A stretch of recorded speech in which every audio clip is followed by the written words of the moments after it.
No wind, no clouds, no noise.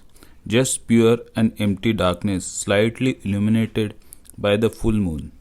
Life could have been less creepy if cemeteries were built differently, thought Joshua. He walked through the silence while his eyes kept desperately searching for people, especially the man who had arranged this meeting. The whole place smelled awful. Wilting flowers and dug up earth mixed together created an unusual and unexplainable stench. Cemetery is never a good place for any meeting, thought Joshua. With no one around, he had started contemplating if the meeting was cancelled. And while he was thinking if all this was a mistake, a tombstone alongside with a lavish white marble stone caught his eye. The lines inscribed on it in shiny golden paint but covered with dust were strange to say the least. He hunched to read the lines. I was where you are, you will be where I am. And just when he had finished reading it, an old bald man walked towards him, exclaimed, Oh, there you are! Finally, the latecomers have arrived. The sudden appearance of the man almost scared Joshua. Come here, we all have gathered here on that corner. Don't wander alone, you might wake up someone, exclaimed the old man with a sinister smile. Everyone had gathered in a group beneath a huge tree. The old man stood in front of them while Joshua joined the group and glanced at the other 6 men who had gathered. So everyone, first of all, I would like to thank you all for being present tonight. You all have taken a step against irrational beliefs. Let's start with the introductions. I am Sudeep Ganguly. As you all must have read in the advertisement, I am a bank clerk. I like breaking the chain of blind beliefs and stop hypocrites from taking undue advantage of God-fearing common man. Okay, you sir, kindly introduce yourself. Now one by one, we all will continue. Mr. Ganguly said, pointing out at Joshua with authority which usually is a result of experience. If you don't mind, I would like to speak at the end. No special reason, but it's a request. Joshua was always shy about speaking in front of a group.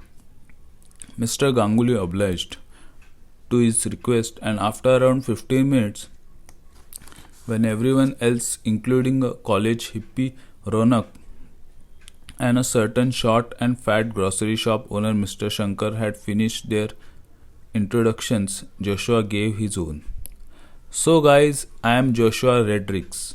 I am doing this for the first time and I feel I have done the right thing by coming to this meet.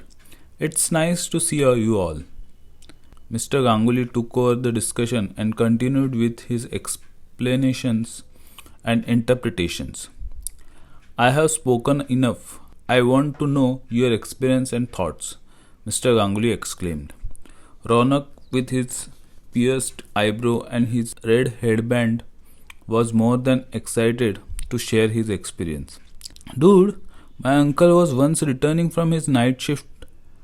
You guys won't believe what the freak happened. While he was passing through a dark and narrow gully, he noticed a shadow following him. There was no one when he looked back. Like legit, there was no one. After a few minutes, he noticed there was a man with empty eyes, pitch black eyes like two black holes. My uncle went batshit crazy, ran and fell down. The man approached him further, and before he knew, the man entered into his body like some kind of a smoke and filled his senses. He woke up in the morning at his own house, which is around here only. Just 5 minutes from here, man. He freaking doesn't remember what exactly happened after the spirit entered his body. He spoke like moving his hands and actioning the scenario like a artist who was giving his Oscar performance. I actually do not agree with the fact that ghosts don't exist. I feel they exist, but all this crap about a ghost entering someone else's body and vanishing is all nonsensical. Mr. Ganguly's sinister smile was back. Ronak finished his speech and there was pin drop silence, not odd for a cemetery, but no one had expected Ronak to be a believer in ghosts and spirits. I think you need to research a bit. Scientifically, there is nothing like a spirit. Our emotions are controlled by our brain, and when the body stops functioning, it dies. As simple as that. Mr. Ganguly exclaimed while a chill ran down his spine. There was a sudden coldness in the air. I think you all are right, but then how will you explain some people exclaiming ghost sighting? Are they hallucinating? Joshua was curious and confused. Have you ever seen a ghost? Mr. Shankar answered Joshua with a question while others were listening quietly. No, I haven't seen a ghost. We humans know very little about things. I know this is a myth about us inspiring everyone against superstitions, but who decide which and how much of our belief are blind and how many aren't? I'm not saying we start getting scared, but the least we can do is respect the one who have passed away. Yes, definitely, my man. Agreed. But disrespect is stretched a lot at times, beyond logic. So it's better to stick to one fact that there are no spirits. Once you accept that fact, no one can shake your system. You become fearless, and no one can take your undue advantage when you become fearless. Mr. Ganguly spoke with twinkle in his eye. No one, Joshua asked with a wicked smile. Yes, no one. Mr. Ganguly nodded his head and smiled.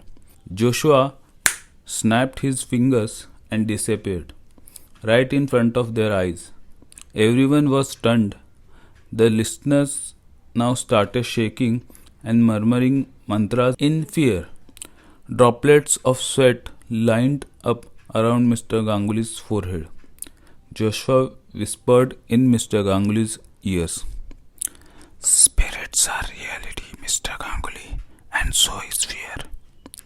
Whoosh! And he appeared again out of nowhere, out of thin air, like a huge blob of smoke, but with pitch black eyes, just like the one described by Ronak, who now had stone cold eyes that failed to move. Your uncle was a nice man, but he got scared unnecessarily. I dropped him home. I was just playing hide and seek with him. Joshua disappeared into thin air again. Mr. Ganguly's throat was dried up. The chants were getting louder. It was one